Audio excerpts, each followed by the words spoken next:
ফেতরা কোনোদিনই টাকা দিয়ে আদায় হবে না, ফেতরা শস্য দিয়ে আদায় করতে হবে বাধ্য। সারা পৃথিবীর মানুষ যদি টাকা দেয়, সারা পৃথিবীর মানুষই গুনাহগার। যদি কেউ টাকা দিয়ে ফেতরা দেয়, টাকা পয়সা দিয়ে ফেতরা দিলে সে ফেতরা আদায় হবে না। আসসালামু আলাইকুম রহমতুল্লাহি বারাকাতু। সুপ্রিয় দর্শক শ্রোতা, সদকাতুল ফিতরা এইটা টাকা দিয়ে আদায় করা যাবে নাকি শস্য দিতে হবে, এই নিয়ে আমরা 5 জন বক্তার বক্তব্য শুনে আসি। প্রথমে আমরা শাইখ আব্দুর রাজ্জাক বিন ইউসুফের কথা শুনে আসব, তারপর মুজাফফর বিন মুয়াশিরের কথা শুনে আসব, তারপরে আমরা ডক্টর এনায়েতুল্লাহ আব্বাসীর কথা শুনে আসব, তারপরে আমরা শাইখ আহমদুল্লাহর কথা শুনবো, সর্বশেষ আমরা ডক্টর মিজানুর রহমান আজহারির এই বিষয় নিয়ে বিস্তারিত আলোচনা শুনবো এবং আমরা এক সামান্য কিছু সময় ব্যাখ্যা করব ইনশাআল্লাহ তাআলা। তো সর্বপ্রথম আমরা আগে আব্দুর রাজ্জাক বিন ইউসুফের বক্তব্য শুনে আসি। ফেতরা কোনোদিনই টাকা দিয়ে আদায় হবে না, ফেতরা শস্য দিয়ে আদায় করতে হবে বাধ্য। সারা পৃথিবীর মানুষ যদি টাকা দেয়, সারা পৃথিবীর মানুষই গুনাহগার। দায়িত্বশীল ফেতরা নেওয়ার পরে বিক্রি করে টাকা দিবে, সেটা তার ব্যাপার। ফেতরা সাধারণত ফকির মিসকিনকে দিতে হবে। ফেতরা উঠাবেন 28শে রমজানের পরে, 28শে রমজানের আগে নয়। 28শে রমজান, 29শে রমজান, 30শে রমজান আর ঈদের দিন, ঈদের পরে হোক আগে হোক, যেভাবে সুবিধে সেভাবে বন্টন করবেন। তবে আদায়ের বিষয়টি এত আগে নিয়ে আসবেন। সারা দুনিয়ার মানুষই পাপী, এমন কোনো মায়ের বেটা মাটির উপরে জন্ম নেয়নি যে এই কথাকে, যেটা বললাম, এটাকে উল্টিয়ে ধরতে পারে। এরকম কোনো পথঘাট পৃথিবীতে নেই। আমি আপনার ঘরের ছেলে, কথাই ঠিক, আমি আপনার ভাই, এ কথাই ঠিক। এরপরে আমরা মুজাফফর বিন মুয়াশিরের কথা শুনে আসি। খাদ্য বস্তু দ্বারা ফেতরা দিতে হবে। 1 নম্বর, খাদ্য বস্তু দ্বারা ফেতরা দিতে হবে। যে যে মানের চাল খায় সেই চাল দিয়ে ফেতরা দিবে। যদি কেউ টাকা দিয়ে ফেতরা দেয়, টাকা পয়সা দিয়ে ফেতরা দিলে সে ফেতরা আদায় হবে না। এটা বহু পুরাতন ফতোয়া, বহু পুরাতন আলোচনা এটা। কারণ রাসূল সাল্লাল্লাহু আলাইহি সাল্লামের যুগে মুদ্রা, দিনার বা দিরহাম থাকতেও খাদ্য দ্বারা ফিতরা দিয়েছেন। এবং সবগুলো সমিন তামিন, সমিন তামরিন, সমিন শাইরিন, সমিন জাবিবিন, সমিন খাদ্যবস্তুর নামই বলে সবগুলো খাদ্যের নাম উল্লেখ করেছেন। আর আরেকটা বিষয় হলো, ফিতরা দেওয়া কিন্তু ফরজ। তো ফরজ ইবাদত এইভাবে অবহেলা, এইভাবে তুচ্ছ তাচ্ছিল্য করে কিন্তু হয় না। ফরজ ইবাদত ফরজের মতোই পালন করতে হবে। এরপরে আমরা ডক্টর এনায়েতুল্লাহ আব্বাসীর কথা শুনে আসি। একেবারে নির্দ্বিধায় টাকা দিয়ে ফেতরা সাদাকাতুল ফিতরা আদায় করা যাবে। বরং গরিবকে খেজুর না দিয়ে, কিসমিস না দিয়ে নগদ টাকা দিয়ে দেওয়াটাই হচ্ছে সবচেয়ে উত্তম। সে তার মন মতো প্রয়োজন পূরণ করতে পারে। অতএব সেই ক্ষেত্রে আমরা যদি কোনো খাদ্য বিতরণ করে থাকি, খেজুর কিংবা গম কিংবা কিসমিস, তারা দেখা যাবে সেটা যেটা তাদের প্রয়োজন সেটা তারা মেটাতে পারছে না, আবার তাদেরকে এগুলো বিক্রি করতে হবে এবং সঠিক মূল্যও পাবে না। অতএব সর্বোত্তম হচ্ছে যে নগদ টাকাটাই সাদাকা হিসেবে আদায় করে দিবে, তাতে কোনো সমস্যা নেই। আর সুন্নতের মধ্যে এটাও আছে যে ফেতরা ঈদগাহে যাওয়ার আগে আদায় করে দিবে। ঈদগাহে যাওয়ার আগে ফেতরাটা গরিবের হাতে পৌঁছে দিবে। অবশ্যই এটা একদিন আগেও করা যেতে পারে, আরও আগে করা যেতে পারে, সমস্যা নেই। এরপরে আমরা শাইখ আহমদুল্লাহর কথা শুনে আসি। টাকা দিয়ে ফিতরা দেওয়া জায়েজ আছে কিনা? টাকা দিয়ে ফিতরা দেওয়া নিয়ে মতপার্থক্য আছে। আমাদের দেশে উলামায়ে কেরাম জায়েজ বলেন, বরং উত্তম বলেন, কারণ গরিবের জন্য এটা আনফা, অধিক উপকারী।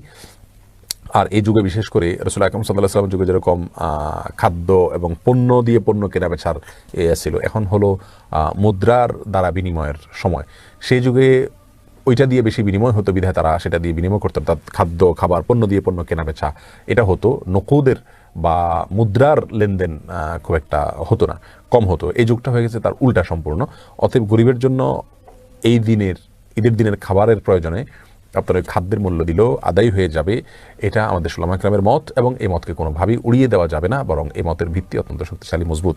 আর এর বাইরে যারা মনে করেন যে রাসূল করিম সাল্লাল্লাহু আলাইহি ওয়াসাল্লাম খাদ্যের কথা বলেছেন, খাদ্য দিয়েছেন, মুদ্রা দেননি, কোনো সাহাবীরাও দিয়েছেন মুদ্রা, এরকম কোনো প্রমাণ নাই। সে যুগে আসলে মুদ্রার প্রচলন এভাবে ছিল না সচরাচর, যাই হোক, মানে কম ছিল। তো তারা দেননি যেহেতু, সরাসরি যদি কেউ খাদ্য দেয় তাহলে সরাসরি হাদিসের উপরে আমল হলো, সেটাও উত্তম সন্দেহাতীতভাবে। বিশেষ করে যদি সরাসরি খাদ্য দিলে গরিবের উপকার হয়, তাহলে সেক্ষেত্রে আমাদের দেশের প্রেক্ষাপটে আমরা বলতে পারি সেক্ষেত্রে খাদ্য দিলে অবশ্যই উপকার হবে। আরব দেশগুলোতে খাদ্য অর্থাৎ চাউল দেওয়া হয়, কিন্তু চাউল দিতে গিয়ে আমরা দেখি যে প্রচুর পরিমাণে অপচয়, অপব্যয় এবং মিসইউজ হয়। কারণ হলো গরিবরা এত বেশি চাউল পায় যে সেখানে তো চাউলের অভাব মানুষের খুব একটা বেশি নাই, এগুলো পরে আরও তারা কম দামে বিক্রি করে দেয়। তো এরকম পরিস্থিতির চাইতে আমাদের দেশে আবার খাদ্যের অভাব প্রচুর পরিমাণে আছে, তো আমরা এখানে খাদ্য দিলে সবচেয়ে উত্তম। এরপরে আমরা মিজানুর রহমান আজহারির কথা শুনে আসি। এবারে আমরা জানবো কি দিয়ে সাদাকাতুল ফিতর আদায় করব। হাদিস, সাদাকাতুল ফিতরের সম্পর্কিত যে হাদিসগুলো আছে, এই হাদিসগুলো যদি আমরা পর্যালোচনা করি তাহলে দেখব যে খাবার দিয়ে আদায়ের কথা বলা হয়েছে। সাদাকাতুল ফিতরের হাদিসগুলো যদি আমরা একটু পর্যালোচনা করি দেখব যে 5 ধরনের খাবার দিয়ে আদায় করতে বলা হয়েছে। গম, যব, তারপরে খেজুর, পনির এবং কিশমিশ, এই 5টি খাবার দিয়ে আদায় করতে বলা হয়েছে।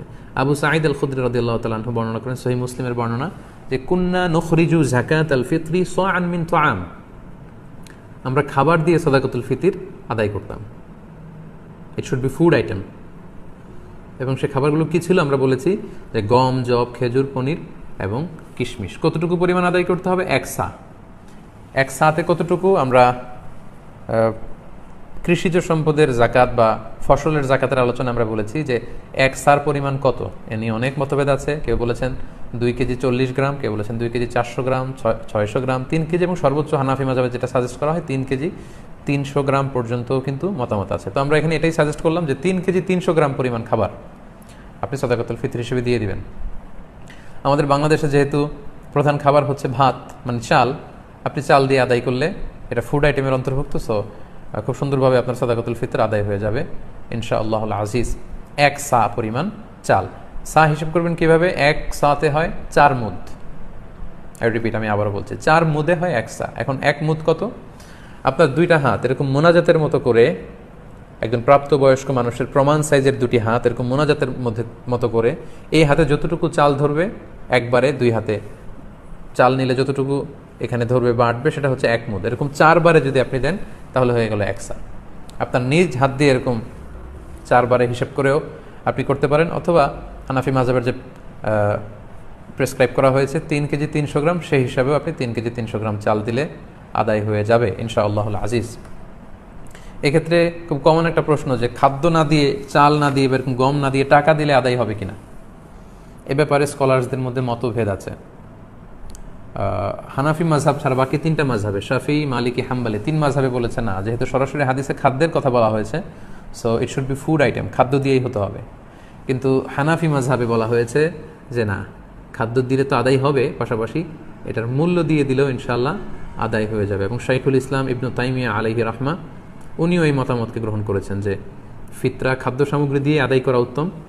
তবে এমন যদি হয় পর্যাপ্ত খাদ্য পাওয়া যাচ্ছে না, কিংবা ঈদের নামাজের সময় হয়ে গিয়েছে, এখনও আমি আদায় করিনি, এখন কোথায় আমি গম পাবো, চাল পাবো, কখন মাপবো, কখন দিব, আমি তখন টাকা দিয়ে দিলাম, আদায় হয়ে যাবে। অথবা গরিবদের মাসলাহা, যেহেতু এটা গরিবের হক, এবং গরিবদের মাসলাহা যদি এখানে থাকে যে তাদের যদি টাকা দিলেই বেশি উপকার হয়, তখন টাকা দেওয়াটাই উত্তম হবে এবং দিলে আদায় হয়ে যাবে ইনশাআল্লাহ। কারণ আমরা সবাই যদি চাল দিতে শুরু করি বা গম দিতে শুরু করি, এত চাল এত গম, যেহেতু এটা ঈদের দিনের আনন্দের জন্য, ঈদের দিনকে এত চাল এত গম ওনারা খাবেন?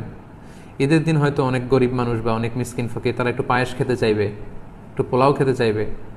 সবাই যদি চাল দেয়, এই চাল আবার ওনারা বিক্রি করবে পায়েস কেনার জন্য, ওই চাল বিক্রি করে ওটা টাকা দিয়ে পায়েস, সেমাই এগুলো কিনে নিয়ে আসবে। তো ঘুরে ফিরে একই কথা হলো। তো এই জন্য আপনি টাকা দিয়েও যদি দেন আদায় হবে, এবং যদি গরিবের মাসলাহাত থাকে সেটা আউলা। আমরা অনেক জায়গায় শুনেছি, বিশেষ করে সৌদি আরবের কথা শুনেছি, জাকাতুল ফিতরের বস্তা আছে, আটার বস্তা, এগুলো রেখে আসা হয়, গরিবরা এগুলো নিয়ে আবার দোকানে বিক্রি করে, কয়েক হাত বদল হয়ে দোকানদাররা সেখানে লাভবান হয়, গরিবরা লাভবান হচ্ছে না। আমি বাংলা ট্রিবিউনের গত বছর বা তার আগের বছর একটা নিউজে পড়েছি যে রোহিঙ্গাদেরকে যে খাবার দাবার দেওয়া হয়েছিল, এটা স্থানীয় বাজারে অনেক কম দামে তারা বিক্রি করে টাকা নিয়েছে। তো এই জন্য যেহেতু ফকির মিসকিনদের, অসহায় বা সুবিধাবঞ্চিত মানুষদের এখানে মাসলাহার প্রশ্ন আছে, তাদের যদি টাকা দিলে বেশি উপকার হয় তাহলে টাকা দিয়েও আদায় করা যাবে ইনশাআল্লাহ। আল্লাহর হাবিব সাল্লাল্লাহু আলাইহি ওয়াসাল্লাম সুনানে আবু দাউদের হাদিসে তিনি বলেছেন যে মান আদ্দাহা ক্বাবলা সলাতি ফাহিয়া যাকাতুন মাকবুলা ওয়া মান আদ্দাহা বা'দা সলা ফাহিয়া সাদাকাতুন মিনাস সাদাকাত।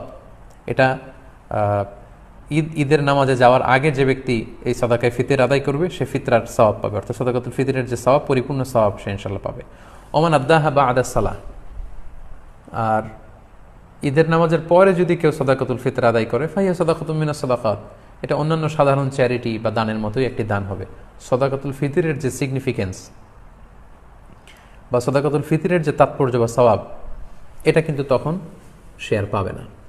তো এই জন্য সাদাকাতুল ফিতর ঈদ আসার 1-2 দিন আগ থেকে আপনারা দান করা শুরু করতে পারেন, এবং এটা ডেডলাইন হচ্ছে ঈদের সালাত। ঈদের সালাতের পরে কিন্তু আর সাদাকাতুল ফিতির আদায় করা যাবে না। সুপ্রিয় দর্শক, আমরা 5 জন আলেমের কথা শুনলাম যে সদকাতুল ফিতরা, এর মধ্যে 3 জন একমত, 2 জন আরেক মত। 2 জন বললেন যে শস্য ক্ষেত্র ছাড়া হবে না, আর 3 জন বললেন যে শস্য ক্ষেত বাদ দিয়েও টাকা সেটা দিয়ে হবে। আসলে দেখুন, হাদিসের মধ্যে 5টা জিনিস দিয়ে, 5টা বস্তু দিয়ে ফিতরা দেওয়ার কথা রয়েছে। 1 নম্বর হলো কিশমিশ, 2 নম্বর খেজুর, 3 নম্বর জব, 4 নম্বর গম, 5 নম্বর পনির। এই 5টা বস্তু দিয়ে যে কোনো ব্যক্তি তার সদকাতুল ফিতর আদায় করতে পারে।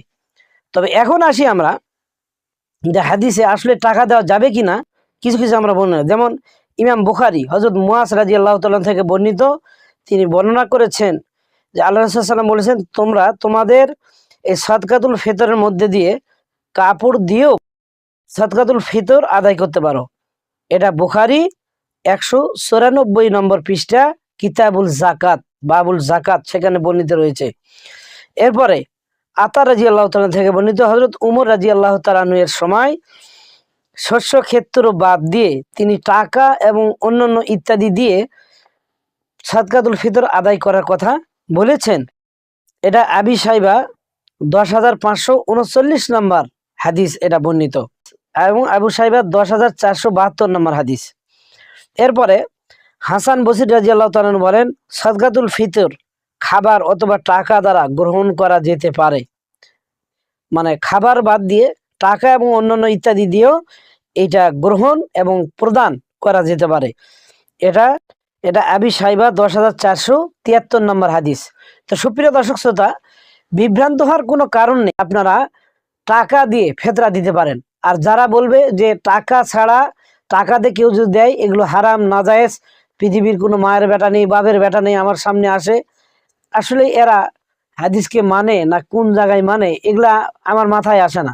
কারণ এই যে হাদিসের নাম্বারগুলো আপনাদেরকে আবার পুনরাবৃত্তি করতে চাচ্ছি না, এই নাম্বারগুলো বলা হলো, আপনারা এগুলো থেকে সংগ্রহ করে যাচাই বাছাই করে নিতে পারেন। অবশ্যই কেউ যদি বলে যে টাকা দিয়ে গ্রহণ করা নাজায়েজ, হারাম, তাহলে তিনি এই হাদিসগুলোকে অস্বীকার করতেছেন, বুখারীর হাদিসকে।